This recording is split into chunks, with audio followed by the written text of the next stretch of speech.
From the European Parliament in Brussels, this is Raw Politics.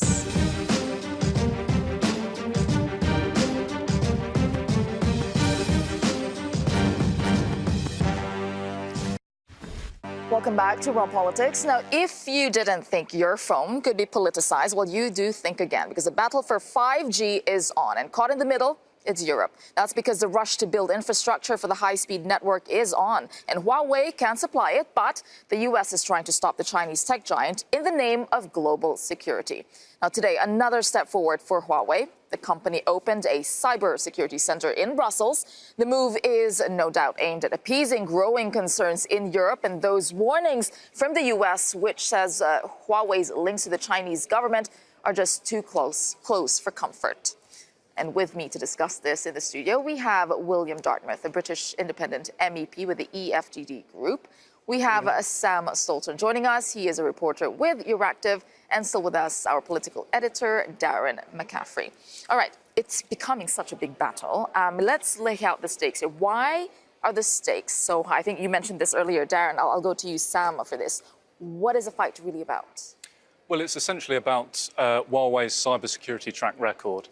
And what the US is saying is that Huawei cannot be trusted with regards to their 5G equipment across the Europe. What about control of 5G, though? This is, the battle between China and the US in this, because it seems like a much bigger battle than that. Yes, so they've been kicked out of the US markets. From the federal US agencies aren't allowed to use Huawei equipment in their communications networks. Australia don't use Huawei equipment either. And this is all part of the bigger US-Chinese trade war going on at the moment. But the point we need to remember is Washington still haven't provided any evidence at all as to these allegations of state-sponsored spying. And why is it important, as you were saying, who controls this? Well, it's as far as I understand, electricity is important, will continue to be important, but 5G will become almost as important in the sense that this is a leap from 4G to 5G is revolutionary, not evolutionary. Sure.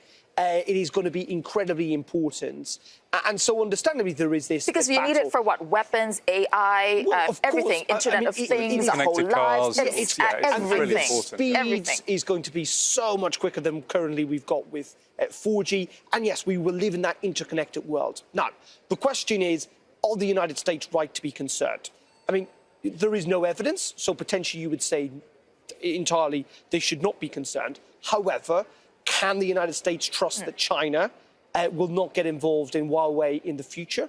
Ultimately, this is a state in which it will be perfectly willing and able to take over a private company and intervene.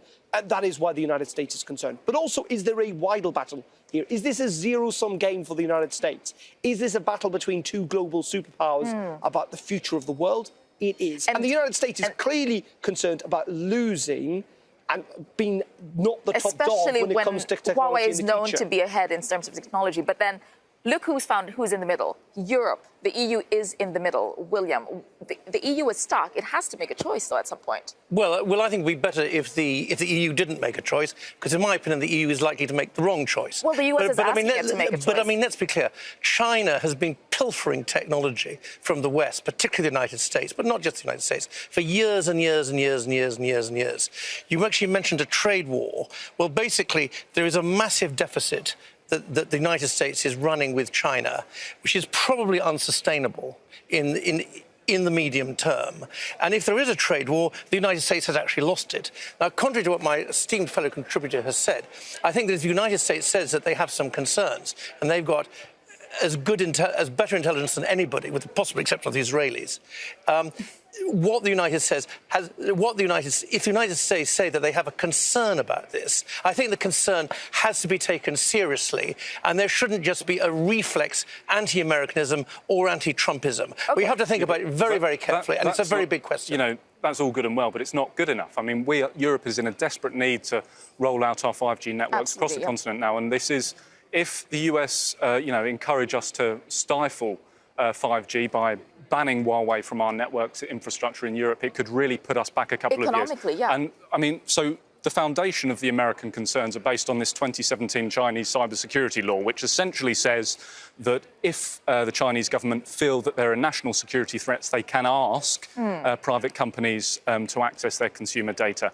Huawei have responded to that. They responded in November by saying there is no chance they would comply with such a request. Yeah, Sam, we're not. Okay. But China is not. It doesn't operate by the rules that, let's say, the European Union and the United States do. It complies with GDPR. I mean, Huawei complies with GDPR. No, but I mean, if the Chinese government decided to intervene in Huawei, they will do. I mean, it is essentially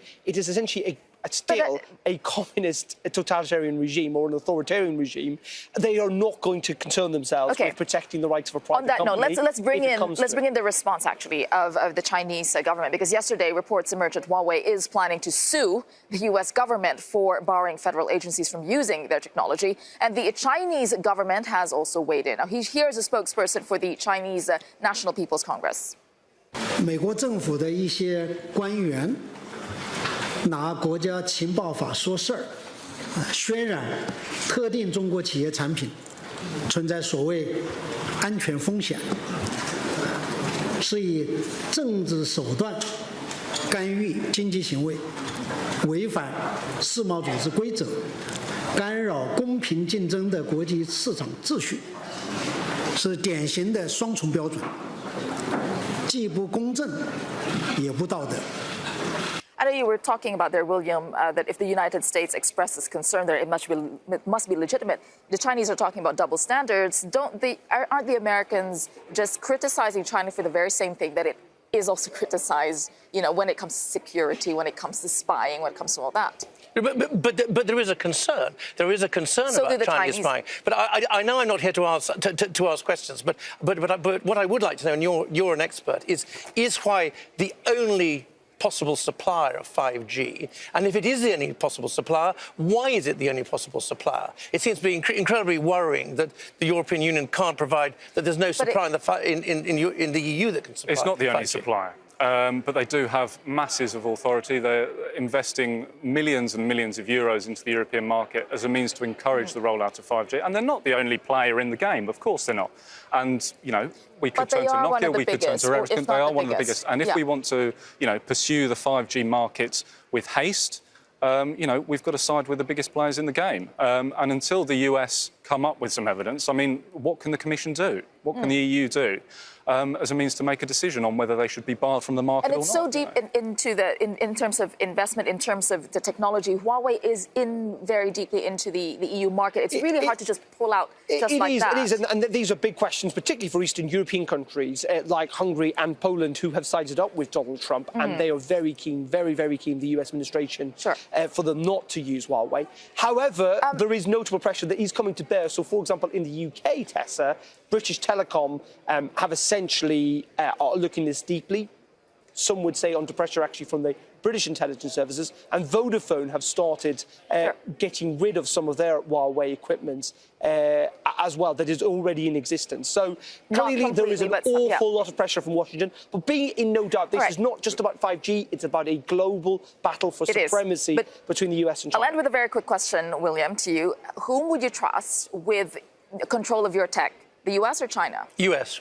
Okay, well, there you go. Very quick answer on that note. All right. Cybersecurity, it's not the only thing Europe seems to be squabbling over. They also can't decide which time zone they prefer. Well, that's despite agreeing that they only want one. Let's take a look.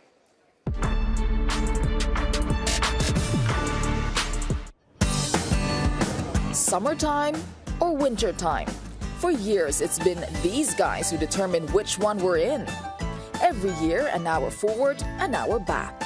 And a little something for those who love the longer days and those who prefer an extra hour in bed. But soon, Europe will have to commit. Un vote attendu. MEPs have voted to end the biannual time change after 84% of Europeans surveyed said it was a waste of time.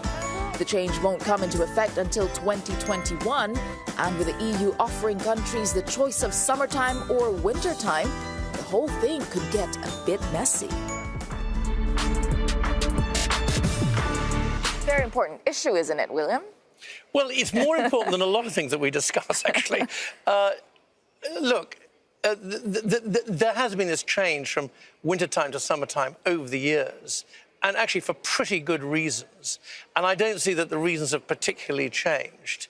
And I think that the arguments for retaining what we have are probably stronger than the arguments for change. Is that an argument that Britain will not change and could have a different time zone from the rest of Europe? But we do anyway. No, but I mean from like Ireland, for example, the Irish. Well, I think it's for Ireland to decide what it is that they want to do. Would you prefer, I wouldn't presume to tell the Irish what's a good idea. Summer, winter time. Summer, winter. No, I quite like the change. I think it's really important. Okay.